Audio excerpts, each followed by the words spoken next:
మామ ఏమైందిరా డిసప్పాయింటెడ్ ఉన్నావు? లక్ష్మిరా లక్ష్మి, ఎంత పనైందిరా. మీ పని మనిషి లక్ష్మ ఏమైందిరా? కోవిడా? ఆ లక్ష్మి కాదురా, అక్షయ్ కుమార్ లక్ష్మి. లక్ష్మి బాంబు పేలదని ఊహించి బాంబు వాళ్ళు ముందే తీసేసిర్రా. ఇది జస్ట్ లక్ష్మి. మన రాఘవ లారెన్స్ కాంచన అదిరిపోయి ఉంటుందిగా. చెదిరిపోయిందిరా. అదేంద్రా? కాంచనా సినిమాని కత్తి తీసుకొని కచ్చా కచ్చా కచ్చా నరికేస్తే ఈ లక్ష్మిరా. అంతా డిజాస్టరా? కరోనా కంటే పెద్ద డిజాస్టర్ రా. కనీసం కథైనా సేమా? ప్రేమ్ మాత్రమే సేమ్, మిగతాదంతా ఢామ్. సూటిగా సుత్తి లేకుండా కథ క్రిస్పీగా చెప్పరా.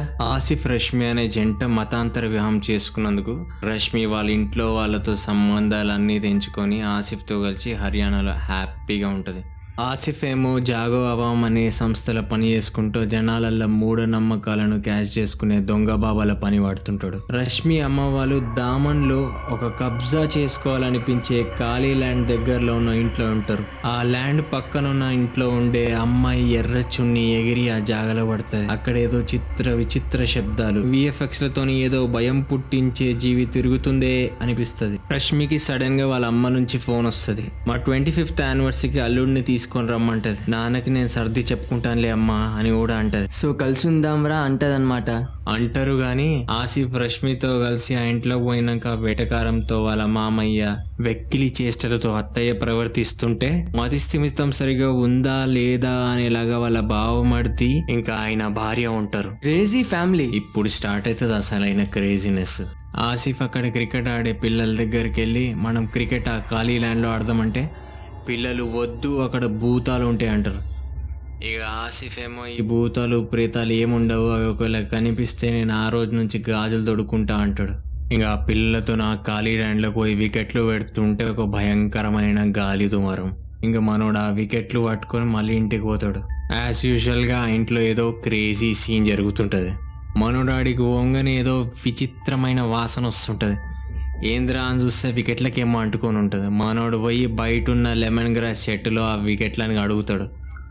ఆ వికెట్లకున్న రక్తం ఆ లెమన్ గ్రాస్ చెట్టులోకి ఇంకడం, అనుకోకుండా మనోడు అదే చెట్టు నుంచి చేసిన లెమన్ గ్రాస్ టీ తాగడము, ఆ చెట్టులో ఉన్న ఆత్మ మనోలోకి పోవడము, ఆ తర్వాత ఆసిఫ్ చేసే విచిత్రమైన పనులు, అది చూసి భయపడే ఇంట్లోలు, సడన్గా ఎవరో సంబంధం లేని వ్యక్తుల హత్యలు, ఆ ఆత్మను అరెస్ట్ చేయడానికి వచ్చిన బాబాలు, ఆ ఆత్మ వెనుకున్న ఒక గాథ.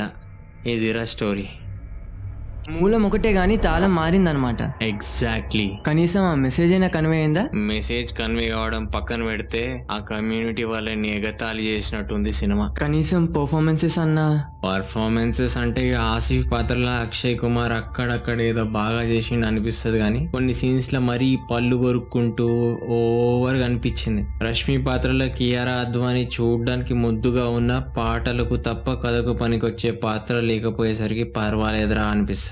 ఇంకా కియారా తండ్రి పాత్రలో చేసిన రాజేష్ శర్మ, తల్లి పాత్రలో చేసిన ఆయేషా రజా క్యారెక్టర్స్ మరీ స్టీరియో టైప్ గా ఉండడం వల్ల పర్ఫామ్ చేయగలిగిన వాళ్ళైనప్పటికీ ఏం చేయలేకపోయారు. ఇక కీలకమైన కిన్నెర పాత్రలో శరత్ కేల్కర్ తన వంతు న్యాయం చేసినప్పటికీ కాంచనాల శరత్ కుమార్ పర్ఫార్మెన్స్ చూసిన వాళ్ళు మాత్రం పోల్చి చూసుకుంటే కొంచెం డిసప్పాయింట్ అవుతారు. డైరెక్షన్, స్క్రీన్ ప్లే సంగతి? తెలుగు తమిళ్లో నేటివిటీకి తగ్గట్టు క్యారెక్టర్స్ డిజైన్ చేసుకున్న లారెన్స్ హిందీ ఆడియన్స్ కి సరిపడే శైలిలో సినిమా తీయలేకపోయాడు. Cinema last half an hour వరకు అంతా గందరగోళం జరుగుతుంటది. సడన్ గా ఫ్లాష్ బ్యాక్, ఏదో ఫోర్స్డ్ సెంటిమెంట్ తో కూడిన సీన్స్, ఏ మాత్రం పండని కామెడీ. కొన్నిసార్లు ఈయననేనా కాంచనా సినిమా డైరెక్ట్ చేసింది అనే డౌట్ కూడా వస్తుంటది. ఎడిటింగ్ అయినా ఓకేనా?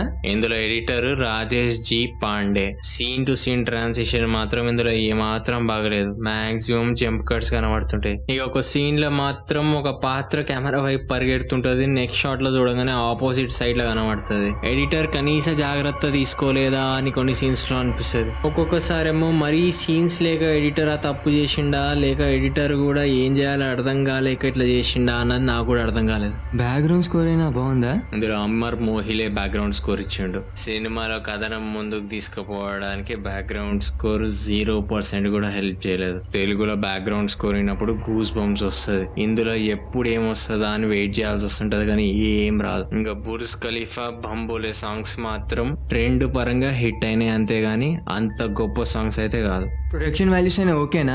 బుర్జ్ ఖలీఫా లాంటి లొకేషన్లో చేసిరంటే నేను అర్థం చేసుకోలే, భారీ మొత్తంలో పైసలు ఖర్చు పెట్టిరని. కానీ పాపం డిజ్నీ హాట్స్టార్ వాళ్ళకు ఓటీటీ ప్లాట్ఫామ్లో ఎట్లన్నా మార్క్ ఎస్టాబ్లిష్ చేసుకుందాం అనుకునే దానికి ఈ సినిమా కూడా హెల్ప్ కాలేదు. ఓవరాల్గా ఏమంటావు?